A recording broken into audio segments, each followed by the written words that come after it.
பயங்கரமா இருக்கு அந்த இடமே. மேம் கீழே நிக்கிறாங்க.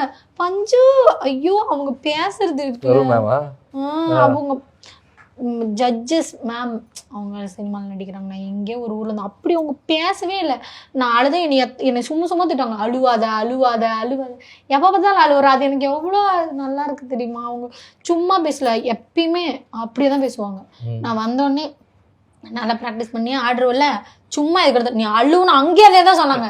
நீ அழுவுன்னு இன்னைக்கு அவ்வளோதான், நீ சிரிச்சிட்டே தான் இருக்கணும். அதே மாதிரிதாங்க அவ்வளோ நல்லா பேசுனாங்க. சார் இருக்காரு, அவர் பேசும்போதெல்லாம் எனக்கு படத்துல பாக்குற மாதிரியே தான் இருந்துச்சு.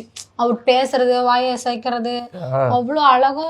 அவ்வளோ எங்க வீட்டுக்காரர் கூட பக்கத்துலயே உட்காடுறாங்க. என் பக்கத்துல என் பையன் வேற அவங்களுக்கு டிஷ்யூ பேப்பர் எடுத்து சொல்லி வேலை வாங்குறான். எனக்கு என்ன இவன் கம்முனே இருக்க மாட்டேங்கிறானே அப்படின்னா அதுக்கு ஒரு ஒண்ணுமே முகம் கூட சொல்லிக்கல. அப்படியே அதை எடுத்து கொடுக்குறாரு. டிஷ்யூ உனக்கு ஊருக்கு போகும்போது நிறைய ஒரு பாக்ஸாக டிஷ்யூ வாங்கி கொடுத்துருவாரு அப்படின்னு சொல்லிட்டு மேம் கிட்ட கூட சொன்னாங்க.